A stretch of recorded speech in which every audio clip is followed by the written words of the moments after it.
What's up, y'all? Hey. We are back again. Again, we back. For episode number 7. 7. Woo! We are rocking and rolling. Rolling and rocking. Oh my gosh. Clock don't stop talking. Or is it ticking? Hey, that's your phrase, not mine. Okay.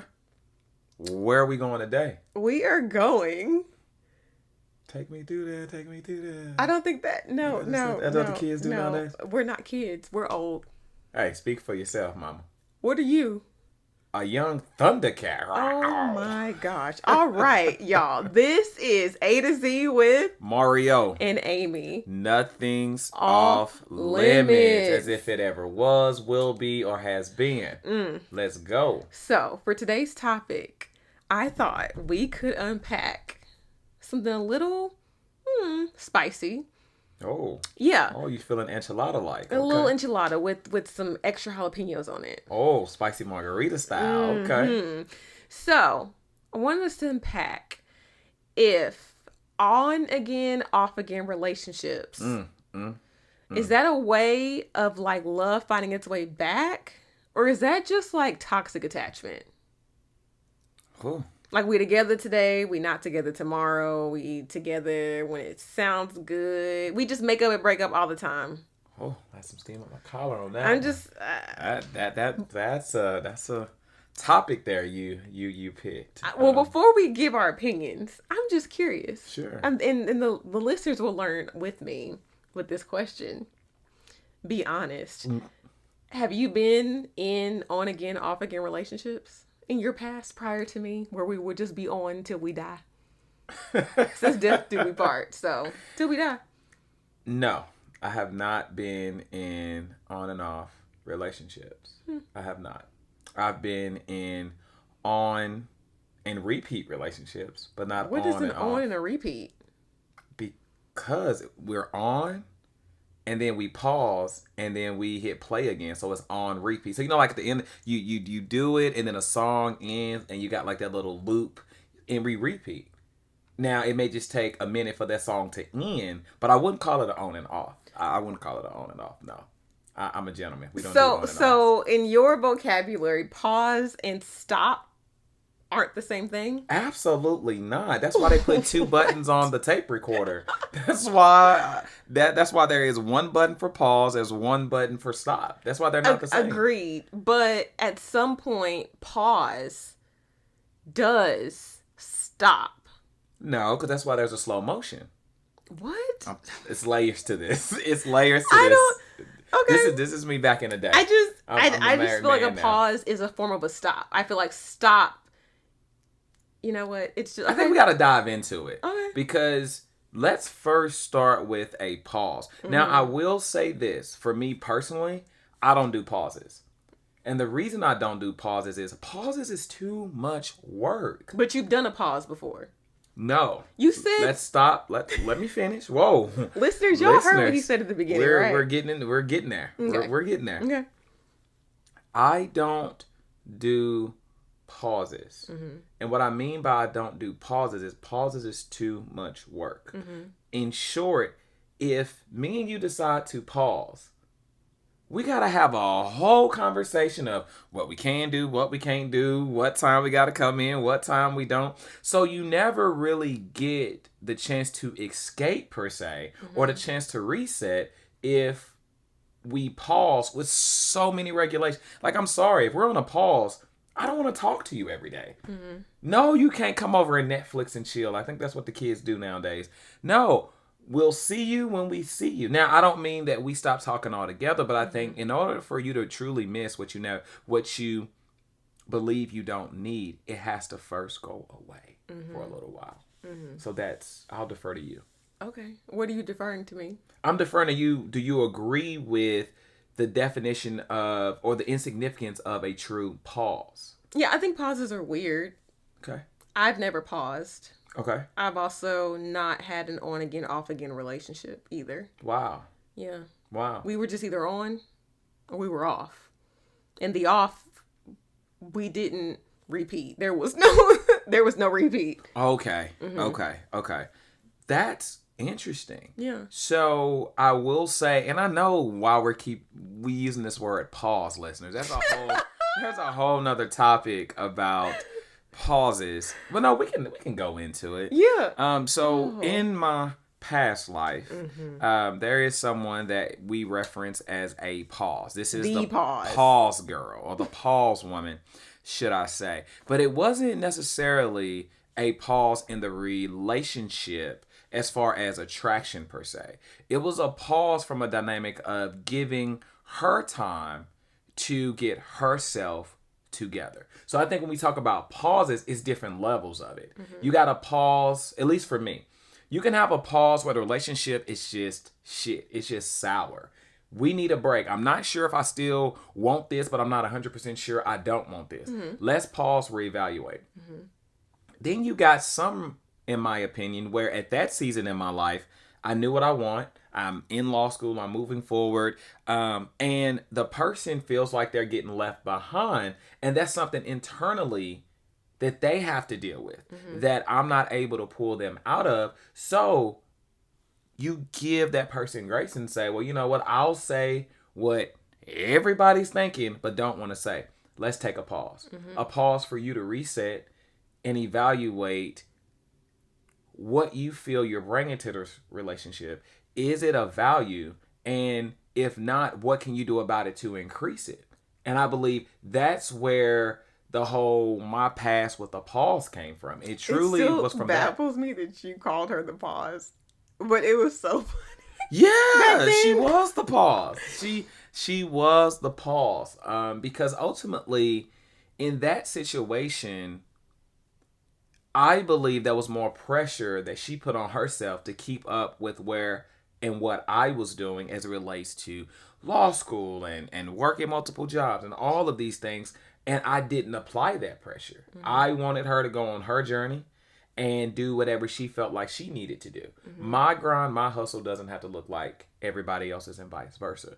But calling her a pause was truly because it was my idea. I remember having the conversation at Cheeseburger Charlie's. It was a whole conversation of a pause. And luckily for her and for me, the pause did come to a stop. Case in point, I found you.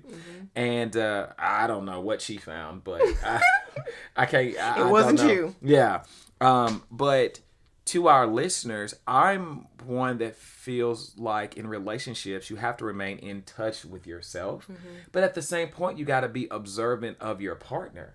There are times where you could be happy. I'm happy. But I see unhappiness in my partner. Not because anything that I've done wrong intentionally, but purely because there's layers to it. It's one of those things where when we got married, I remember the pastor, my dear cousin, love him, saying, you two are becoming one.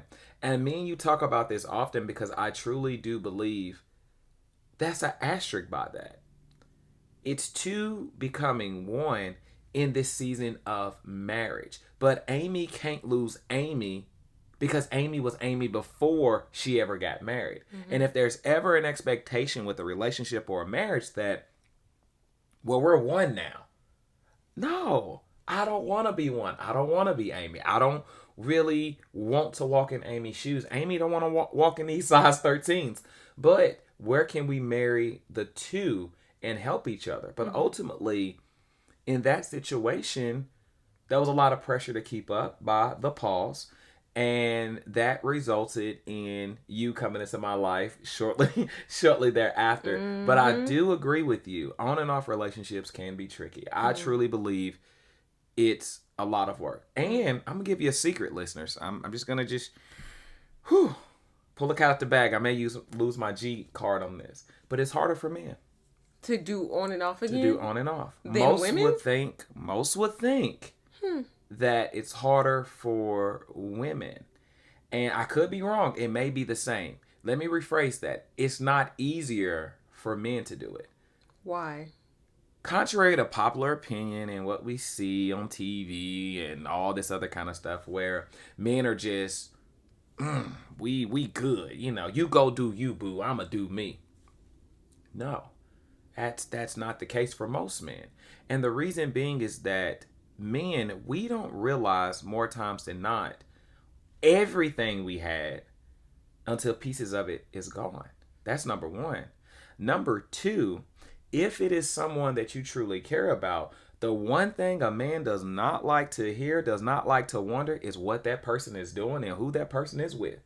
Number three, a man does not like to have to wonder where that person is at.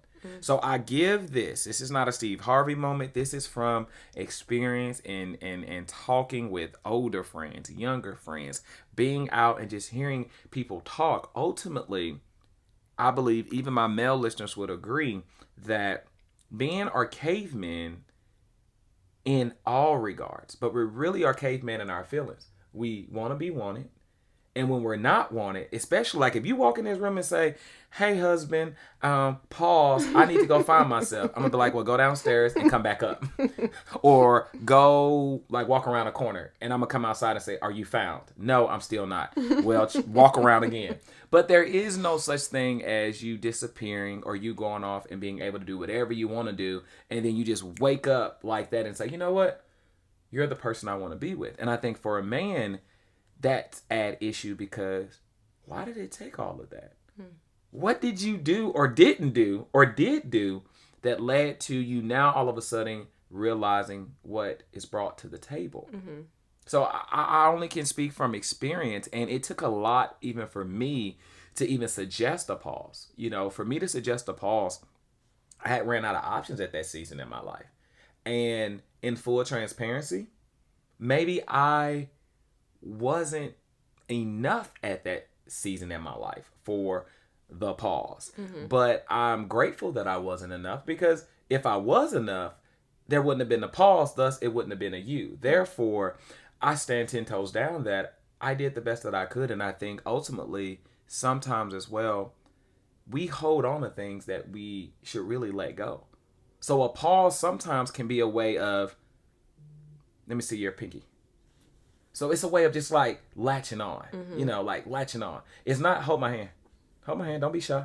It's not here, right? It's like I want to pause, but it's like I don't want to be here. Just like, give me the pinky again. I just want to be here. But being here while you're out doing everything else with the rest of your free four fingers, it just wouldn't work for me. It's a risk. It's something that I feel like ultimately, a pause can be a safety net. A pause can be a parachute. No one will jump out of a plane without a parachute. Why? So when you go to your spouse, your partner, your girlfriend, or what have you, boyfriend, whatever the case may be, and say, I want to pause, guess what the pause is? It's just a parachute. It's just to say, if I screw up, if I mess up, if I put my hand on that iron of the stove and it's hot, ooh, I can always come back to you and say, hold my hand, make it better. That's my viewpoint. I feel like, to the original question about our on and off again relationships, love finding its way back, or just toxic attachment, I think on and off again relationships are toxic attachment. And I think the overused phrase that, well, if you let it go and it comes back, it was meant to be, or love will always find you. Sometimes I think you hit stop for a reason and then you hit start again. But if there's another reason to have you keep pressing stop or pause over and over and over again, let it go. Like, there's clearly something there that is not sustaining the continuous go. Wow. But let me ask this. You just said, I was taking notes because you were saying so much, but, and all great stuff. I just want to make sure our listeners was able to dissect it and hear from you. When you say that there is, after you have so many back and forths or pauses, then enough is enough. So is there a definitive number of how many pauses you should have before you throw in a towel and say no? No. And the reason being is because I think every relationship has its own DNA. And sometimes the reason why you're on and off may be different. I think there can be a lot of reasons why, okay, this on trial one, it was this one thing that caused us to be off. and then that was rectified, and then now we're back on again, and now it's something else, or maybe it's a repeat. So I think it really depends on what's causing the relationship to stop every single time. Okay. That a person should really unpack. But I think if there's, even if it's one thing that is just not ironing itself out that's causing the relationship to end, then if that hasn't been rectified, why are we starting back up again? So if I'm hearing you correctly, oh my, you're taking out notepads on episode 7. That's deep. No, this is a great conversation because we do have different viewpoints when it comes to pauses and on and off.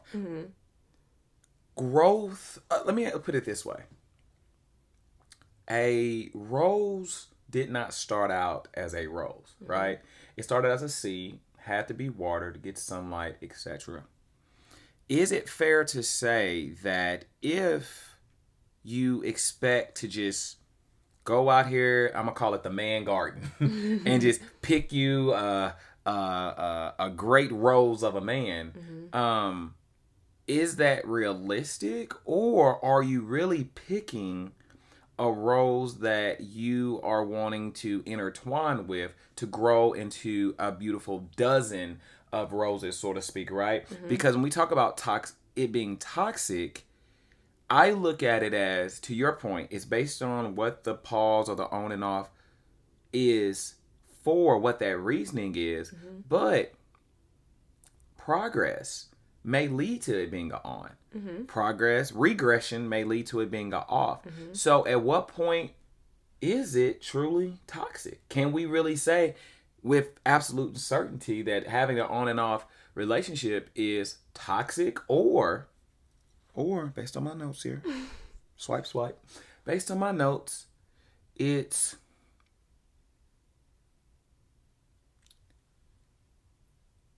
not easily understood?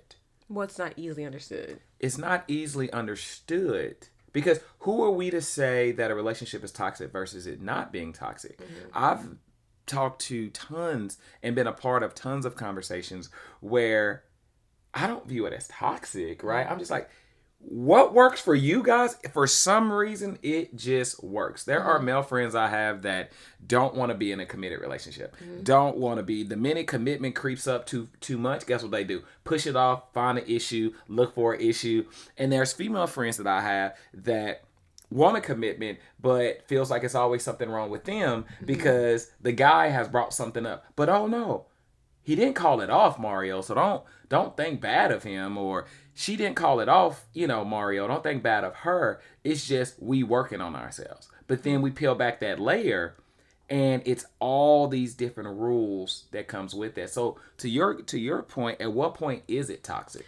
Well, so to go back to the garden reference, I would hope that someone would be picking a flower, to just continue with that analogy, that they do want to intertwine with and ultimately grow with and continue to, have a fruitful relationship. I don't believe anybody gets into a relationship wanting to be on a roller coaster where they are together and then they're broken up, and then they're together and they're then broken up. Agreed. I think if someone goes into a relationship expecting perfection, then yes, you're already setting yourself up for failure. But with intertwining yourself with someone else and deciding you're going to go on this journey with someone, if the relationship gets to a point to where you have to look at each other and say, I do not want to be with you, I cannot be with you, repeatedly, no matter what the genetic makeup is of what led you to that decision, then I think there needs to be an evaluation of, man, like, what is it me? Am I the one who has too high expectations to where every time this person breathes, it's like, nope, call it quits, can't be with you? Am I giving this person too many expectations that they just naturally cannot live up to where it is like, I don't want to be with you anymore? And to your point, yes, there are moments where improvement can happen and you're working towards something and you're growing together. But if you're really growing with someone and you're going to stick it out and see that through, why is breaking up the decision that's being made repeatedly throughout that relationship with that one individual? And so I think the toxic piece of it is that breaking up with this person repeatedly with the, not just we're on and then we're off maybe once or we pause, but like constantly spinning that wheel of on, off, on, off, on, off repeatedly throughout the relationship.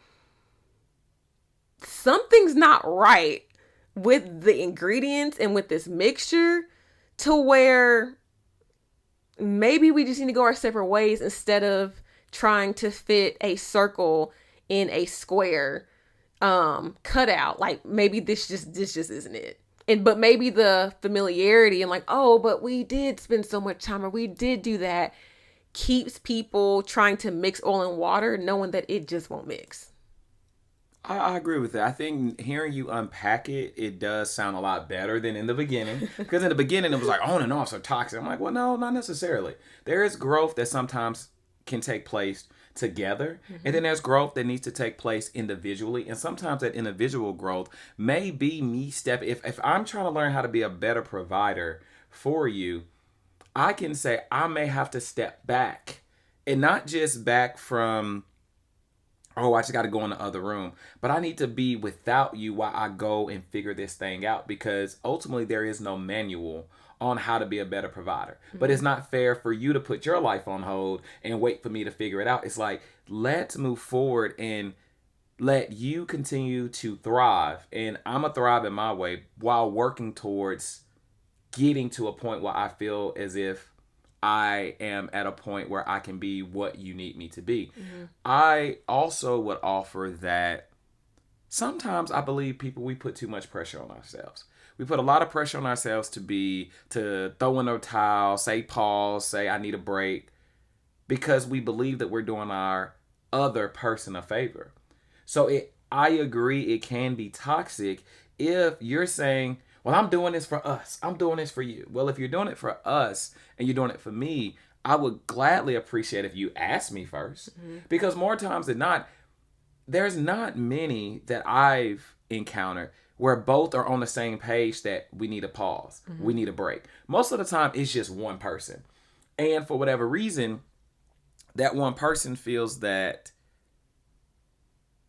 their reasoning for wanting that break or that pause supersedes the other person. Mm. And I've been one where if I was to ever call for a pause or a break, I had to know that the play button may not be there anymore. Mm. You know, the pick up and go button may not be there anymore. So on both sides of it, what I would share with the listeners from my perspective, if you are entertaining, thinking about this thing of a pause or a break, I would encourage you to really search and figure out, are you really ready for what that entails? Because if you are prepared, in my opinion, to let it go without restrictions, without rules, without call me, without when you're in my city, you better let me know. It's like, mm-hmm. No, you called for this. So now you have to really see if what we've built really will sustain. Mm-hmm. At the end of the day, if me and you go on a pause or a break, but I got to give you a laundry list of rules,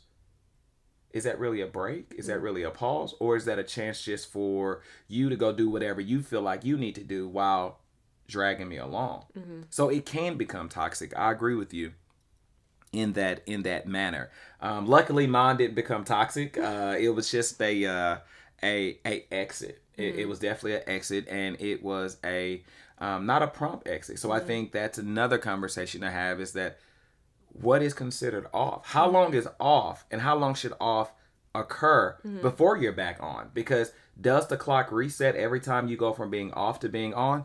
Who knows? Hey, we don't know. I can just say for us, if you want a pause or a break, literally, you better go outside, check the mailbox, and come back upstairs. That's probably as much as you're gonna get. But listeners, for you, let us know what you think. Yeah. You know, again, We don't have it figured out. These are conversations and topics that we just find interesting. And I'm telling you, if there was a hidden camera, we debate on these things all the time in our household. We just wanted to capture some of these moments and share it with you all. So again, this is A to Z with your boy Mario and Amy. Nothing's off limits. Peace. Bye.